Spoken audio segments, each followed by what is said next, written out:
Hello everyone, welcome to my channel.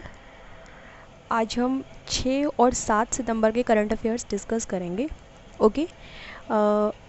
इससे पहले कि मैं इसको स्टार्ट करूं, मैं आपको बताना चाहती हूं कि काफ़ी लोग परेशान रहते थे पीडीएफ के लिए।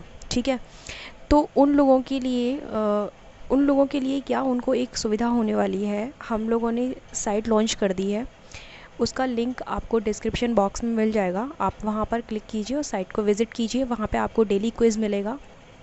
डेली के 10 क्वेश्चंस होंगे वहाँ पे, उनको आप लगा सकते हो। अपना नॉलेज चेक कर सकते हो, आप कहाँ स्टैंड करते हो। पीसीएस लेवल के क्वेश्चंस हैं वो। ठीक है, बाकी और भी अदर एग्ज़ाम्स में भी वो काम आ सकते हैं।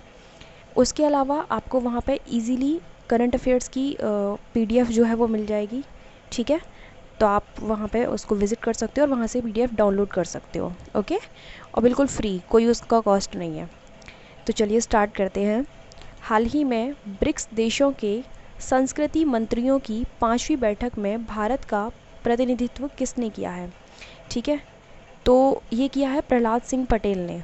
ठीक है, जो कि केंद्रीय संस्कृति और पर्यटन मंत्री हैं। उन्होंने इसका प्रतिनिधित्व किया है इंडिया का इस बैठक में। ठीक है, क्या था इस बैठक में, ये जान लेते हैं। यह बैठक रूसी फेडरेशन की अध्यक्षता में वीडियो कॉन्फ्रेंसिंग के माध्यम से आयोजित की गई है। इस बैठक में ब्राज़ील, रूस, भारत, चीन और दक्षिण अफ्रीका के संस्कृति मंत्रालयों के शिष्टमंडलों ने इस बैठक में भाग लिया था। ठीक है, ये तो एक कॉमन सी न्यूज़ है, आप ध्यान रखना। लेकिन कहाँ पर आयोजित हुई है, किसने इसकी अध्यक्षता की है, इस तरीके से। ओके, बाकी थोड़ा सा ब्रिक्स के बारे में बता देती हूँ। वैसे इससे पहले मैंने कई बार ब्रिक्स के बारे में जिक्र किया है, आई होप सबको पता होगा। लेकिन फिर भी जो न्यू स्टूडेंट्स हैं उनके लिए मैं यहाँ पर थोड़ा सा बता देती हूँ। देखिए, ब्रिक्स मीन्स टू से BRICS। तो इसका जो सबसे पहले मैं इसका फुल फॉर्म बता देती हूँ। B for Brazil, R for Russia, I for India and C for China, S for South Africa. लेकिन इससे पहले 2009 में, ठीक है, 2009 में इसका वो हुआ था, इसकी स्थापना हुई थी। तो उस टाइम पर केवल ये ब्रिक था। ठीक है, BRIC। लेकिन उसके बाद 2010 में इसमें साउथ अफ्रीका को भी शामिल किया गया, तो तब से ये ब्रिक्स बना है पूरा। ओके, बाकी अगर इसकी बात करते हैं तो मतलब कितना हिस्सा है इसका हर क्षेत्र में वर्ल्ड में, तो मैं वो आपको थोड़ा सा बता देती हूँ कि जीडीपी की अगर बात करते हैं तो मतलब ये है क्या ब्रिक्स में, ये बता देती हूँ। ये जो 5 मतलब बोलते हैं एक उभरती हुई अर्थव्यवस्थाओं वाले देश हैं, ठीक है, तो उनको एक शीर्षक दे दिया गया है, उनको एक टाइटल दे दिया गया है ब्रिक्स। ठीक है, तो हाँ, मैं बात कर रही थी जीडीपी की। तो 23% जीडीपी है जो कि इन्हीं देशों के थ्रू मतलब शामिल है। पूरे वर्ल्ड की जीडीपी में 23% जीडीपी का दायित्व है इनका। दूसरा, अगर बात करते हैं पॉपुलेशन की, तो 42% पॉपुलेशन इन्हीं कंट्रीज़ में रहती है। अगर बात करते हैं वर्ल्ड ट्रेड में इनका कितना कंट्रीब्यूशन है, तो 18%। ओके, 18% ट्रेड में इनका कंट्रीब्यूशन है। ठीक है, बाकी अगर इसके अलावा मैं आपको एक न्यूज़ देती हूँ, आई होप आप नोट कर रहे होंगे। समिट जो हुआ था इसका, 11वां समिट हुआ था हाल ही में, तो वो हुआ था इसका ब्राज़ीलिया में। ठीक है, तो इतना आप इसको याद रखना, यहीं से क्वेश्चन बनेगा इसके बारे में अगर आता है तो। नेक्स्ट है, भारत में शिक्षक दिवस कब मनाया जाता है। I hope everyone knows about it. 5 सितंबर को मनाया जाता है। ये भारत में शिक्षक दिवस भारत के प्रथम उपराष्ट्रपति और दूसरे राष्ट्रपति और शिक्षाविद डॉक्टर सर्वपल्ली राधाकृष्णन की जयंती के उपलक्ष्य में मनाया जाता है। ठीक है, उनका जन्म हुआ था 5 सितंबर 1888 को। कहाँ पर हुआ था, तमिलनाडु के तिरुटनी में हुआ था।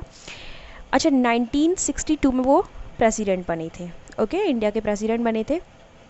उनको थोड़ा सा उनकी जो अवार्ड वगैरह थे उनके बारे में जान लेते हैं। डॉक्टर सर्वपल्ली राधाकृष्णन को साहित्य में नोबेल पुरस्कार कुल 16 बार और नोबेल शांति पुरस्कार से 11 बार नामांकित किया जा चुका है।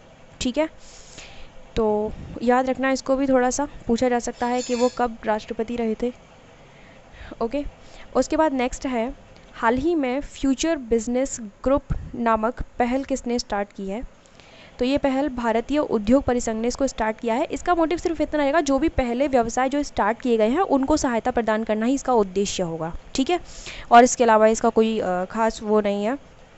नेक्स्ट है, हाल ही में केंद्रीय शिक्षा मंत्री ने कौन सी ऐप लॉन्च की है? तो इंग्लिश प्रो है उसका नाम, जो ऐप लॉन्च किया है। इस मोबाइल एप्लीकेशन को हैदराबाद स्थित अंग्रेजी और विदेशी भाषाओं के संस्थान द्वारा विश्वविद्यालय सामाजिक दायित्व के तहत विकसित किया गया है। ठीक है, तो याद रखना इसका नाम जो है, किसने इसको जारी किया है? शिक्षा मंत्री ने लॉन्च किया है। नेक्स्ट है, हाल ही में the little book of green nudges book किसके द्वारा जारी की गई है? तो संयुक्त राष्ट्र पर्यावरण कार्यक्रम के द्वारा इसको जारी किया गया है। ठीक है, यह नया प्रकाशन दुनिया भर के लगभग 200 मिलियन छात्रों को पर्यावरण के अनुकूल आदतों और हरियाली जीवन शैली को अपनाने के लिए प्रोत्साहित करेगा। मतलब वही है, इन्वायरमेंट के लिए सबको अवेयरनेस फैलाने के लिए ये जो है बुक है, मतलब जो भी है ये। ठीक है, संयुक्त राष्ट्र पर्यावरण कार्यक्रम संयुक्त राष्ट्र की एक एजेंसी है। इसकी स्थापना 1972 में मानव पर्यावरण पर स्टॉकहोम में आयोजित एक संयुक्त राष्ट्र सम्मेलन के दौरान की गई थी। इसका जो मुख्यालय है वो नैरोबी में है, यानी कि केन्या में।